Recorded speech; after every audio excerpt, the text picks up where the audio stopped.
Let's turn that off for a second.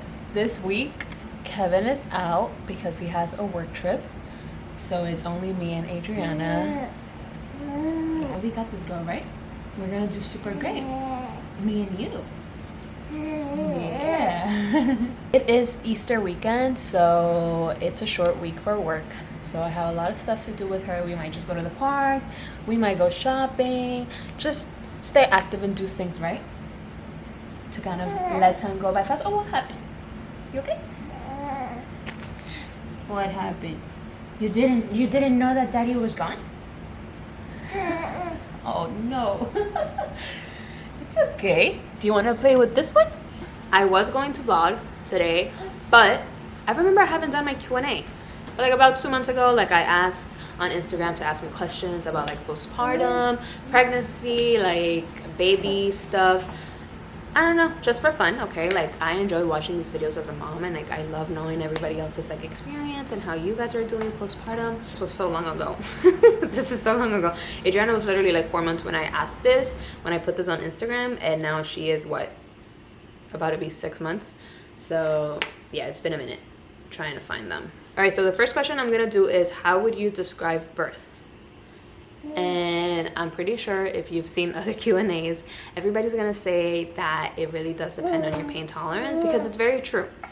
What I have to say is, if you are those type of girls that when your menstrual cycle comes and you just can't handle, like you are super insufferable, you have to like take medicine, you have to stay in bed, and you are just like in excruciating pain, you're most likely gonna have to get the epidural, because obviously childbirth, if you're doing it natural, it's gonna be that times like 100, literally. For me, I feel like I have a pretty good like pain tolerance, at least when it comes to like my period. Like I barely ever have to take medications and stuff, not because I don't have painful periods. My periods are very painful, but I just don't feel like it's uncomfortable enough for me to like, you know, have to take medicine. I don't know, I just always kind of like push through the pain and go throughout my day. So because of that, I was very prepared to do my natural labor without epidural. That was my plan from like the start, from the beginning. I wanted to do this with like no medication, and I really did prepare. I'm not even kidding. From like the second trimester, I mentally and like physically started preparing for it. Like I was working out, I was doing like prenatal workouts that like help out with labor and stuff, and I was learning the positions and stuff like this to do when you are in labor. You want to do like certain positions to kind of like help like your cervix open and stuff like that, blah blah blah blah blah. I did so much research and stuff because, like I said, I really wanted to experience birth completely raw. When my labor started, like when I knew that okay, this might be the day that Adriana's coming, was because I was getting a lot of contractions. At first it felt really mild, like it felt like, you know, when your period's about to come, that you kind of feel like some cramping and stuff. That's kind of what it felt like. It didn't feel like full on like period cramps. It just felt something mild, right? Like here and there I'll be like ah, and then I'll go away. When nighttime came, like I think it was like around 10 p.m. that I took a shower. That's when I was really like, okay, like my lower back is hurting, like this part of my belly is like starting to hurt. Like my plan was to get to the hospital when I was ready to push this baby out, right? So I started getting like my heating pads ready. I started doing like my positions. I like turned off the lights. I put music because I just wanted to be in a state of like zen.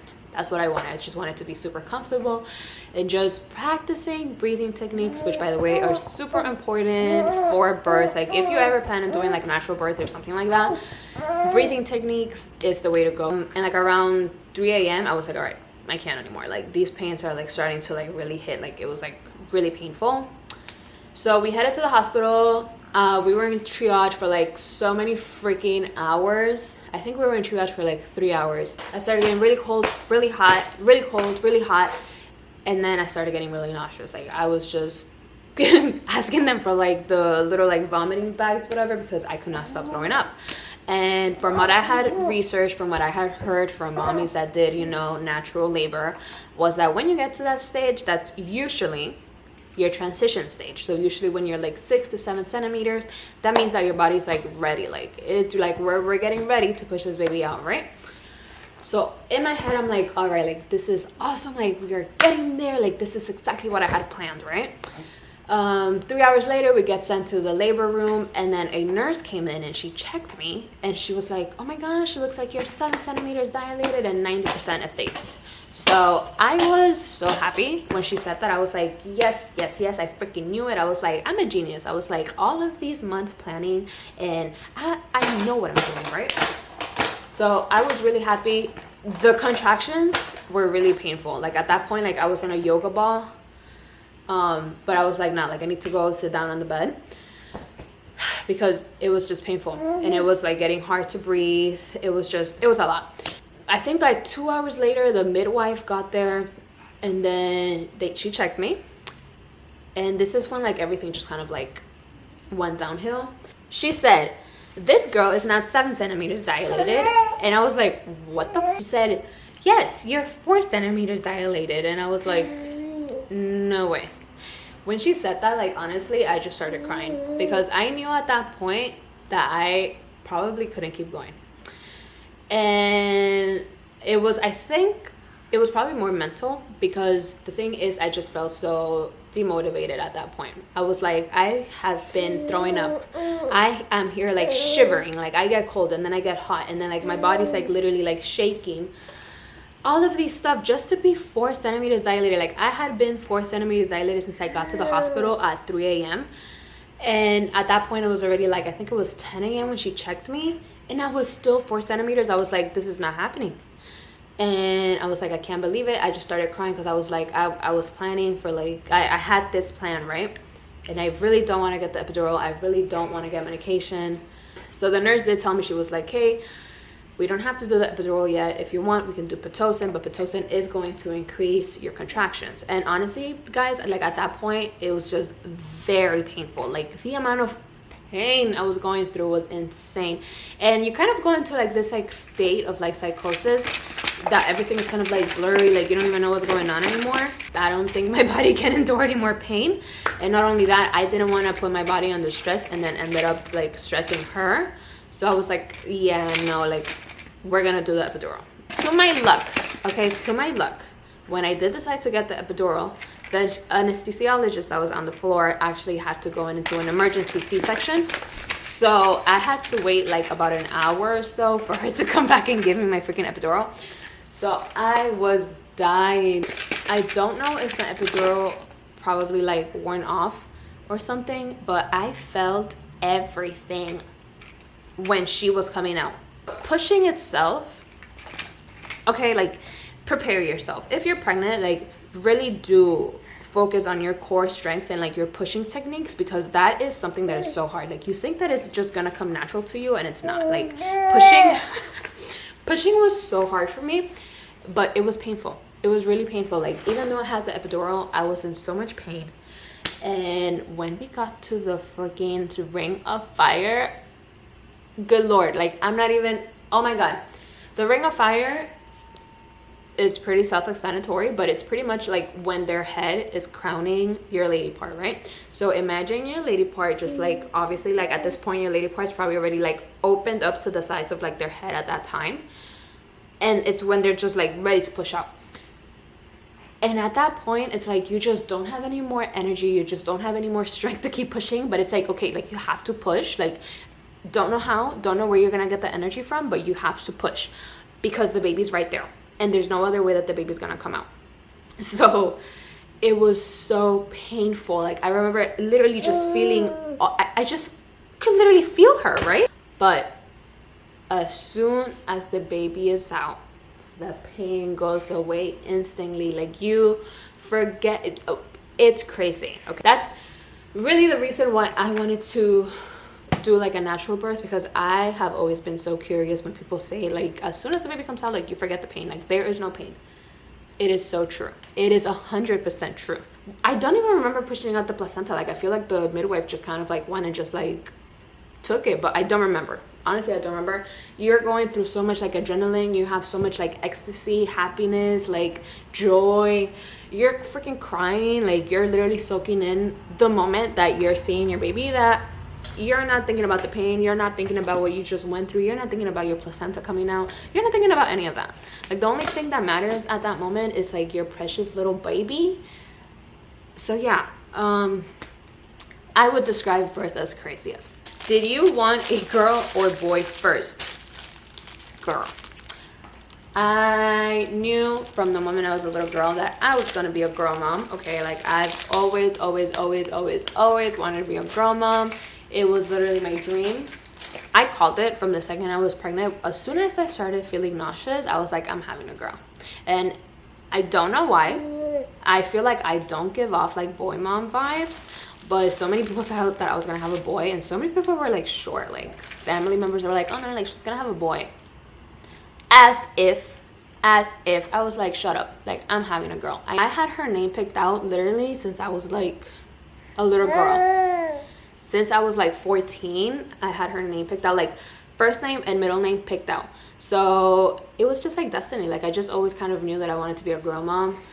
And yeah, here we are now with my little princess. How do you manage work and taking care of your baby? It's a lot, not gonna lie. I am very lucky and super blessed that I get to work from home. I get to spend every single day with my daughter. I get to teach her what I want her to learn. I get to spend all of my time with my daughter, which I think is literally the best thing for a baby. But obviously, it is hard. Like for times that I have to get on calls, times that I have like a set deadline that I need to finish something. It's not always the easiest. So far, like I feel like it's been really good.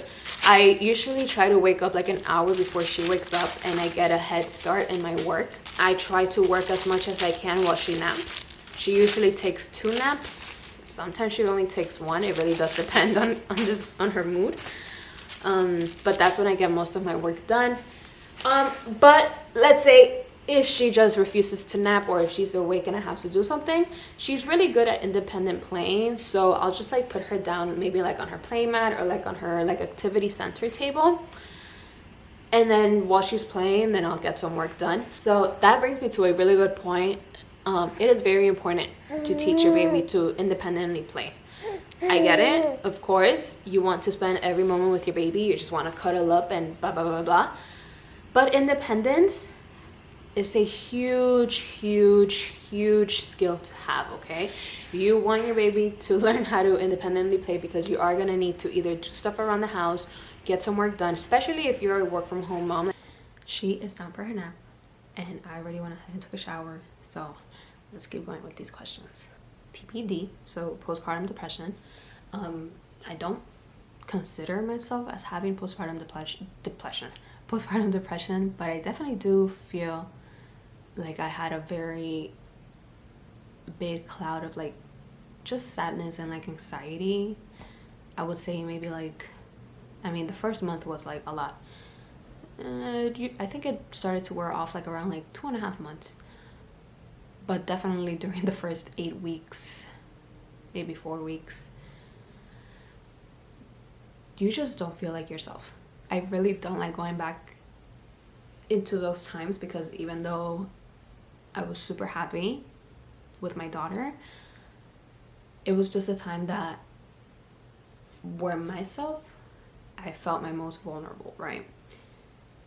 Even just as a breastfeeding mom, it was so hard on me to learn how to breastfeed and trying to get everything right, trying to get Adriana to perfectly latch, waking up in the middle of the night like you're sleep deprived. That takes a huge toll on your head. And again, exclusively breastfeeding, like you're the only person that can feed that baby. So as much as you would want your husband to help out, like he really can't help out with the feedings, because you're the only one that can pretty much feed your baby. Trying to increase your supply, like it was just, oh my gosh, you guys, there's so much change that happens when you become a mom, like, and it's just rapid change. It's like here's your baby. You also have to learn like all these new things, and guess what, figure it out quickly, because if not, you're literally gonna drown in your sorrow, you're gonna drown in your depression, and you're gonna have anxiety. The anxiety, oh my gosh, the newborn anxiety when nighttime hits. Oh my gosh, I'm not kidding. I used to think that I knew what anxiety was. No. The anxiety that gets to, like, I remember as soon as it would hit 4 o'clock, okay, 4 o'clock at night, my body, like, I would start getting like goosebumps, and like my heart would literally just like start pumping fast, because I was like, okay, like nighttime's approaching. I don't know how Adriana's gonna sleep tonight. I don't know what this, it's just so much doubt and so much cloudiness that goes in your head. It sucks.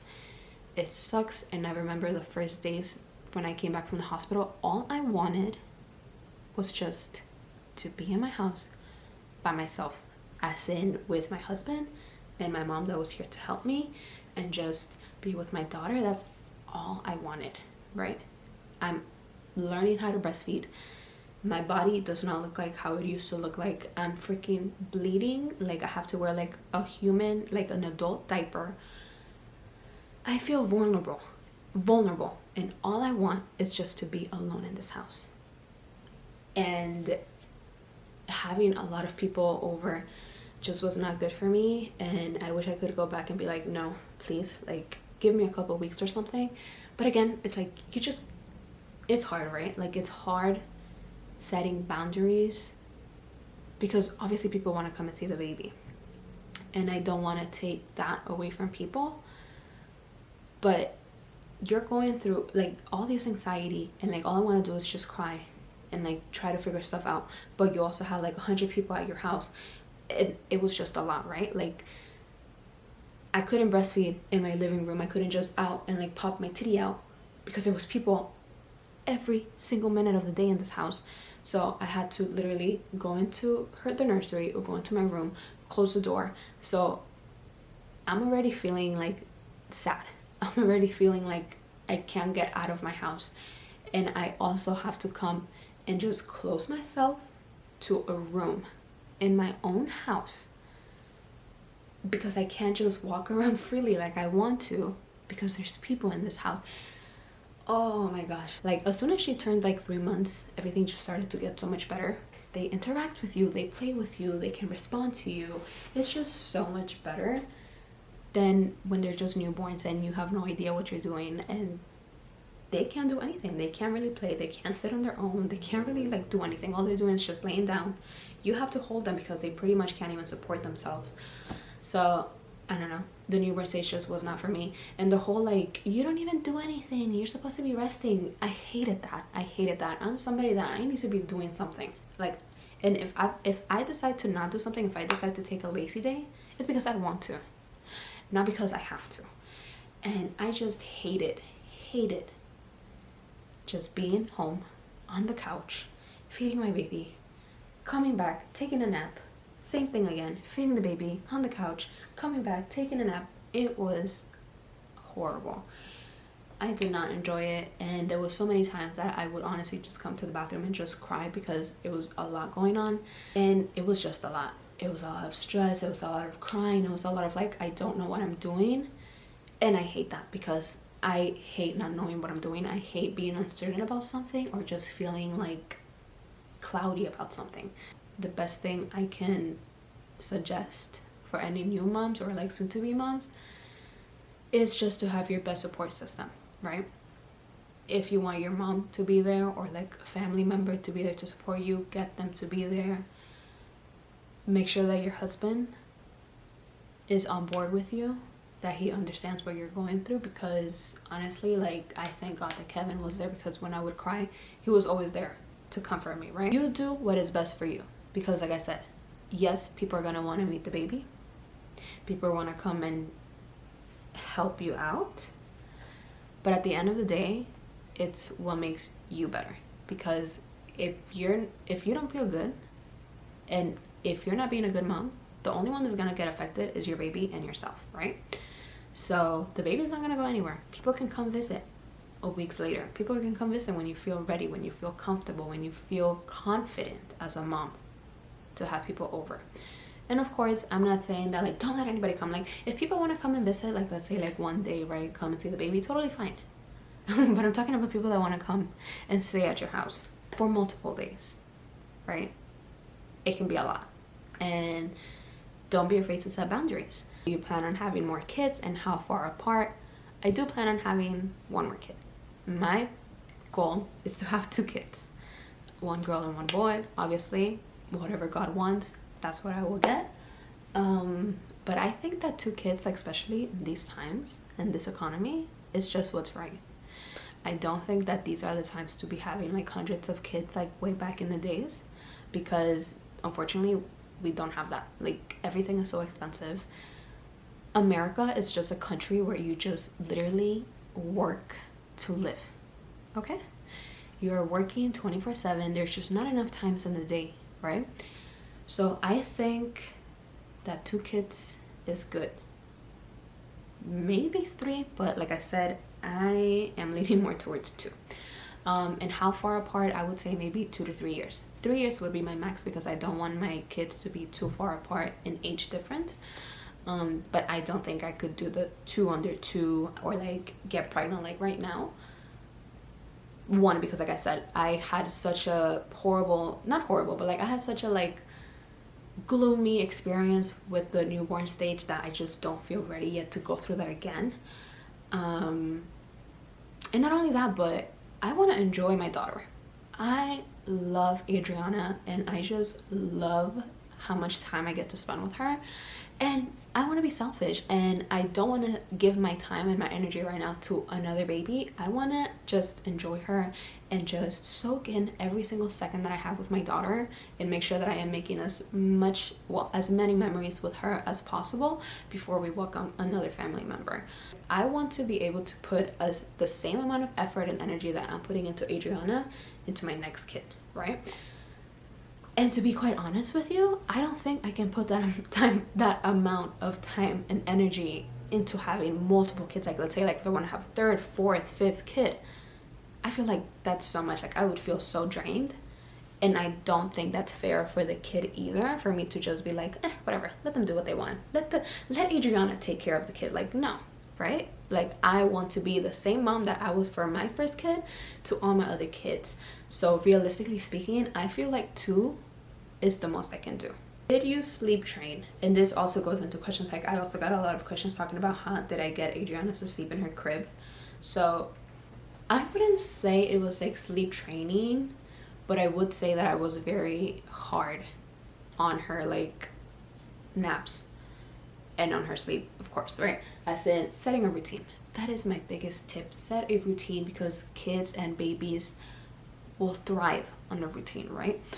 The first weeks of newborn, you can't really set a routine, because your baby will sleep when they need to sleep. Your baby will wake up when they need to nurse. So it's very hard, but you will find that your kid will eventually start getting a pattern. I think once Adriana was able to like fully take a bath, I set a time for her bath time, and it's always been at night, right? Once I started doing her bath at night is when she really started stretching on her night sleep. Okay, I was very heavy on her sound machine. Okay, I've always, since the hospital, I've had my sound machine on, so she's very used to the white noise machine and the, what is it called, the dark out curtains, whatever it is, but like the super dark curtains. And Adriana did like to be swaddled. I know that this changes for every baby, but from the beginning, like since she was given to me at the hospital, we've always swaddled her. Like in the hospital, we used like the manual swaddle, and once we got home, we did like the Velcro swaddles from like Amazon. We did try other swaddles with her, but she did not like for example, the Halo.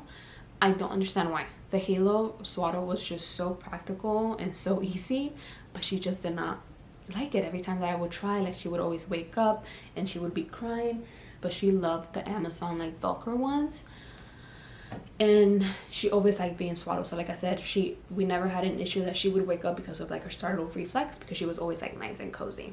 The only reason we got her to her crib was because she was already outgrowing her bassinet. Adriana is a big baby, and she was already like getting to the point that she was moving around a lot at night. She wasn't turning yet, but she was like moving around, and she was pressing her face like against the mesh of the bassinet, so that would wake her up, obviously, because she would be like all like smashed and stuff. So that's when I was like, okay, I think she's just like naturally ready for more space. And Kevin was the one that was like, let's just do it, right? Because I thought I was gonna have to like slowly train her to the crib, but we literally just cold turkey did it. Like one night we just put her in the crib and she just slept the whole night, and she loved it. And that's what I think she was just naturally ready. Every baby's sleep is different. I was really heavy on not doing as many contact naps. I'm not saying don't do them, because I did do them myself, and I still do them now. Like if I want to just cuddle with her and just have her for me for like a little moment, like I'll do a little contact nap. But I was very, very, very persistent on her sleeping in her bassinet at all times. Every nap, every nighttime. Even if she was crying, like, you're going in the bassinet and you're gonna learn that this is your sleeping area. And I'm not saying that I would let like Adriana like sob like wah. But you also have to let your baby learn how to self-soothe, right? Because that's gonna help them out a lot when they go through like the sleep regressions and stuff, and they start getting like their actual like sleep cycle like as adults do. Adriana's very good at waking up and putting herself back to sleep. It's not always easy, like I said. Motherhood really is like survival mode, right? It's just doing everything and anything to get things to work smoothly. So I see why parents would like to contact nap so that their baby actually gets some sleep and stuff. But like I said, I know it's hard, and I know that every baby's different, but I would just try from the beginning. It's just, if you let your baby learn habits from the beginning, if you let your baby get used to and get comfortable to contact naps and sleeping with you and stuff like that, I think it's gonna be harder for them to get them out of that, because that's their comfort spot. Like, you are their comfort spot, so it's gonna be hard for them to not want to sleep with you. But if you do it from the beginning, right, like I said, from day one, from the day we got back from the hospital, Adriana was put in her bassinet. So maybe that's why she's so good at like sleeping on her own, sleeping on her crib. Like I said, I'm not like a sleep specialist, but this is information that I did gather, because I always said that sleep was very important for me, and the way that my daughter slept is very, very important for me. So I don't know, that's just what I did. Oh my gosh, what a long day, you guys. I am exhausted. My camera died, so I had to charge it, and then I was way too busy taking care of my girl, so I went ahead and ordered dinner right now. So let's try to continue with these Q&As. Is your relationship different now with the baby? And obviously yes. I mean, having a baby is a huge change, so with that obviously comes change within your relationship in a positive way, at least for us. But I will say that I feel like at the beginning of the relationship, oh my gosh, what am I saying? At the beginning, like during the newborn phase, it was really hard for me. I'm pretty sure if you ask Kevin, he's gonna be like, I honestly felt like we were on the same book. I felt the same. But for me, I just felt really detached from him, only because like obviously our routine was so much different now, and the amount of quality time that we were spending before was not the same that we were spending during the newborn phase. So that was hard for me to adjust to during those first weeks, because I mean, Kevin and I are literally two peas in a pod, okay? Like, me and Kevin love to do everything together. We are like literally best friends, and we just have so much fun just being around each other. So imagine how I feel right now. Like, I literally feel like my freaking best friend is not here right now, that he's in his business trip. So like small things that we were used to, like just going out on dinner dates, going out on like errands to like Target, going out to the mall, going to the movies, even stuff like our nighttime routine. Like, we really didn't have a way of like laying down watching TikToks, because she was literally sleeping like right next to us. So those were times that I was like, oh man, like I miss that intimacy. And like actual intimacy, you know, after you have a kid, you go like a couple weeks, depending on your method of labor, of that you obviously can't have relationships with your partner. So I was like, I honestly don't know what to do, right? Like, I felt lonely in my own way, and I know it was just my brain, and I know it was just like the change of hormones, because like I said, if you ask Kevin, he's gonna be like, I thought we were great, I thought everything was good. I remember when I was pregnant, I would see so many like TikToks and stuff, and like people talking about like cherishing our last moments together as like two. And I would always be like, why? Like, aren't you excited to welcome a baby? Like, aren't you excited to like be a family of 3? But you really do understand once you have the baby, once you really realize how much time goes into taking care of a baby, then you're really like, oh yeah, like I miss the time between the two of us. But now everything's great. We go out with her all the time. We have so much fun together as a family of 3. I love it. We love our daughter like so much, and we just want to spend as much time with her. And something else that like really helped, like going back to that, like how our relationship was when Adriana started sleeping in her room. Again, everybody's different. Some people love having their baby sleep in their room, but for us, it's just so much better just having her sleep in her own room, because that gives you privacy as a couple, and that is just so important in a relationship. It's just remembering to always be a couple. And I'm sorry, but you just need your privacy. Next question is hardest part of postpartum. There's a lot. Honestly, as a first-time mom, there's a lot of hard parts about postpartum, but I think one of my top hardest parts personally is accepting my body. Obviously, my body looks nothing like how it looked like before. As much as I lose weight, as much as I breastfeed, it's just not the same, right? I respect my body so much more now that I'm a mom, obviously, because pushing a baby out, holy crap, it's like a different level. Just having a baby in general is like a different level of like, you are a boss. Like, your body is capable of like doing so much and literally creating a baby. And then whether you do C-section or not, but like pushing a baby out, like just thinking of that, I'm like, holy crap, like my body is amazing, right? And the way that everything just goes back to like the way it was is crazy. So I respect my body so much because of that, but I can't say that I love how my body looks now, right? So that's been a lot. Personally, on my end, I have to deal with stretch marks, which is not the end of the world, obviously, but it's just something that I wasn't planning on. People say that stretch marks is very like genetic, and that wasn't the case with me, because nobody in my family has stretch marks. Like, my mom had 3 freaking kids, and that woman does not have one stretch mark in her body. And I took care of my skin so much from the first trimester. Like, as soon as I found out I was pregnant, I was like, we are gonna start prepping. And I was doing moisturizer, I was doing lotions, I was doing oils, and just, I feel like those last weeks, like those last maybe like 6 weeks, ruined my body, because everything, it's just like stretch marks, like on my belly, on my thighs. So that's just been hard for me to, like, when I see myself in the mirror, I'm like, damn, you know, like I see these old pictures of me and like my body was just like toned and like smooth, and then now it's not like that. So that's been tough for me. Another hard part of postpartum was definitely breastfeeding, but there is another question about breastfeeding, so I'll get into that after. But breastfeeding, oh my gosh, I feel like that was definitely like top hardest part about postpartum. I remember just thinking, I'm like, how do people have more than 1 kid? And for like the longest, I was like, I'm done. I'm only gonna have 1 kid. Like, I don't care. I'm not gonna have any more kids. I don't want them. Because you really are in the trenches when you're freshly postpartum.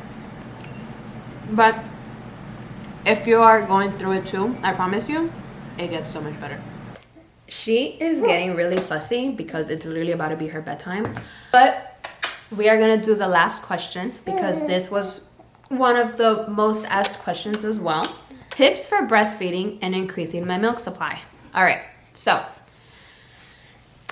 background info, I was an oversupplier. I mean, I feel like I still kind of am, just not like crazy as before. Like before, like I was producing milk nonstop, right? Like I have this whole deep freezer in my house that I like pretty much is almost packed.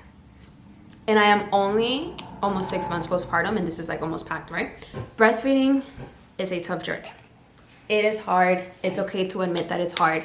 If any mom out here tells you that breastfeeding maybe at the beginning was not hard, either 1, they are super lucky, right? Or 2, which is most likely, they're lying to you. Because breastfeeding is not easy. At the beginning, it's not easy, especially if you're a first-time mom that you've never breastfed. It's hard, right? And that is something that when I was pregnant, I did not even care to read about because I was very blinded. I really thought that breastfeeding was something that just came natural to you, right? Like, okay, you give birth, that's natural, like it happens. So I'm gonna feed my baby the same way. Like, why do I have to read about it? My hospital offered so many classes on breastfeeding and like prenatal like courses and stuff. And I was just like, I did not bother going to them because I was like, I don't care. Like, I'll breastfeed when my baby's born. Huge slap on the face. Huge slap on the face, okay? If you're pregnant, take this from me. Read about breastfeeding. Read everything you can. Go to the courses. You know why? Like, it doesn't kill anybody. Education, okay, is key to life. You can never be too educated on something. Because I was a new mom who did not bother to read anything about breastfeeding, I was very unaware of cluster feeding and feeding on demand, right? I come from a family of women that nobody breastfed. Me and all my freaking cousins were formula fed babies. Not only is breastfeeding hard, but it's even harder when the people, like your support system, doesn't know about it either, right? Like, I couldn't be like, Mom, like, how did you do it? Because my mom literally got mastitis. She got a really bad infection and she like never breastfed. So my biggest tip for breastfeeding is educate yourself as much as possible, okay? If you really, really, really want to make it a goal of yours to breastfeed, okay? Because there is no shaming. That is something that I'm just never going to do. I'm never going to shame a mom for not breastfeeding. Again, whether you pump, whether you do formula, whether you breastfeed, whether you freaking do combo feeding, what matters is that your baby's eating, that your baby's healthy, and that you are just getting through it, man. So I will never like tell you like formula fed, ew, right? Never. But if you really, really, really want to breastfeed, you need to have a lot of patience, okay? Like, breastfeeding is a game of patience. You need to be patient. You need to have thick skin, because I'm telling you, people around you are going to try to tell you to let it go. Let it go. Your baby's hungry. You need to formula feed. Blah, blah, blah, blah. Again, when Adriana started her cluster feeding, I think it was literally the first night we were back from the hospital, I was crying. That's how bad it was. Like, I was crying. My mom had to take Adriana to the room and stay with her for like 2 hours so that I could get some sleep, because she was just waking up like every 15-30 minutes, right? Feeding. And I'm like, it's my first night back from the hospital. I'm not producing milk. Like, all I have is colostrum. So you have like all these worries, right? Is my baby feeding? Is my baby hungry? Am I not producing enough? Like, what is going on? Okay, it's normal. Cluster feeding is normal. It is what's going to make your milk come in, okay? But having my mom around who has no experience with breastfeeding, what happened, right? The baby, oh my gosh, why is she crying so much? She's not hungry. You're probably gonna have to do formula. You're gonna have to do formula. You should give her formula, blah, blah, blah. And obviously, it's not in a bad way, right? I know she didn't mean no wrong. You're just naturally gonna be worried about the baby. But I was like, no, like, I don't think so. I did not want to do formula yet until her first pediatric visit, right?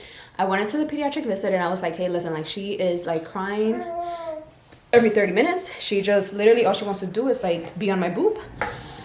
I think I need to get on formula.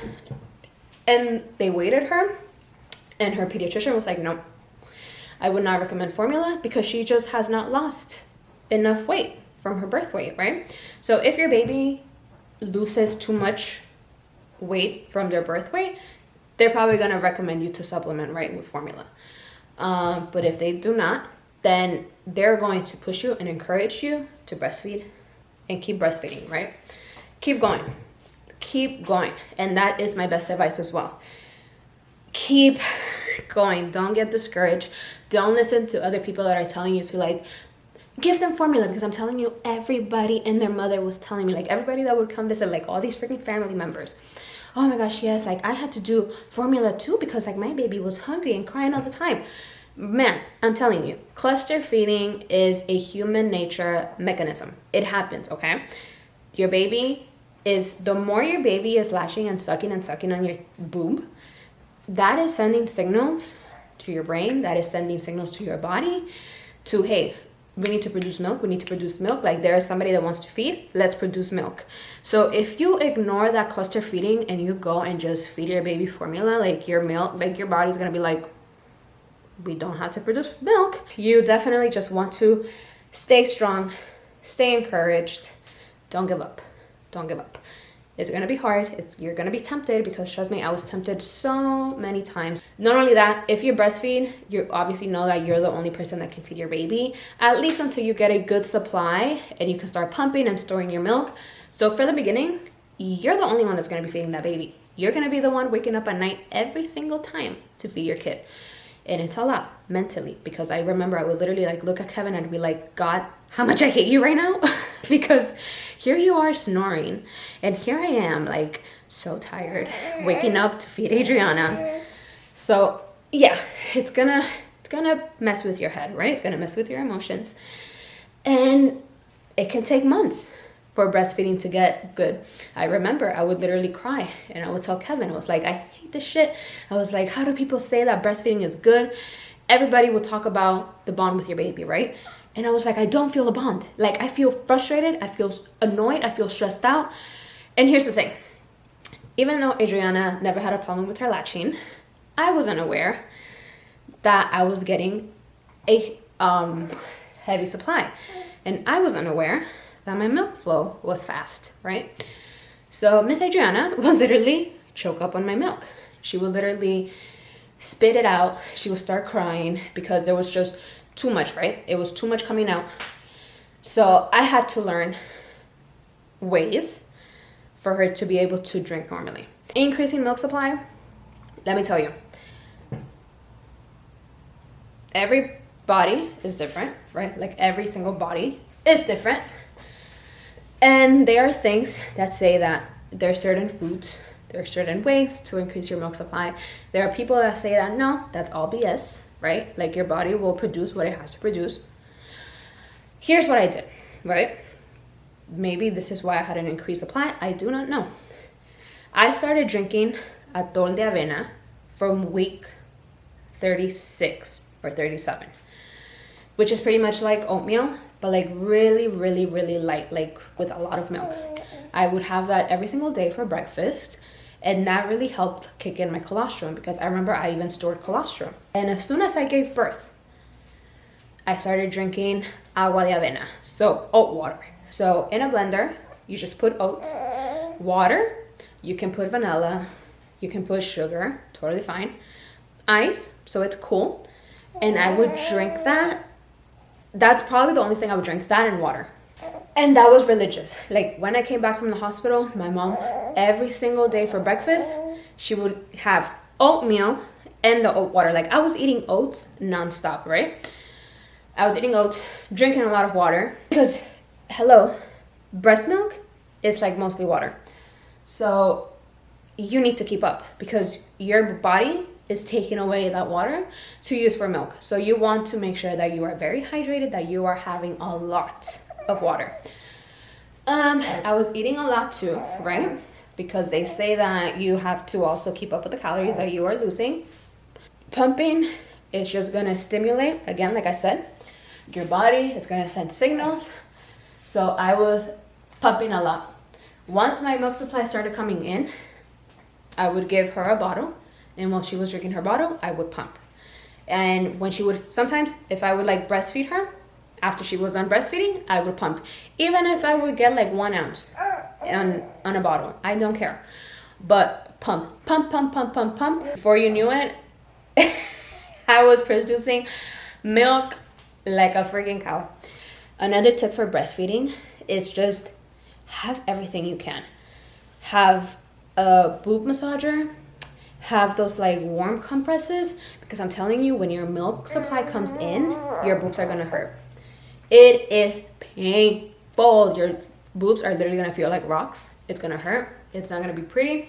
You want to prevent mastitis as much as possible, especially if you're an oversupplier, like you are very prone to mastitis. And I actually got mastitis once. Thankfully, it did not ruin my milk supply. Also, get a Haka. Like, I'm gonna insert a picture, but get a freaking Haka, because Hakas are amazing when your milk is just first coming in. You can literally just self-express into the Haka, or when your baby is feeding on one boob, you're gonna have letdown on the other one, at least in the beginning. Put the Haka on the other boob, and you get milk from both, right? But also invest in a good pump, okay?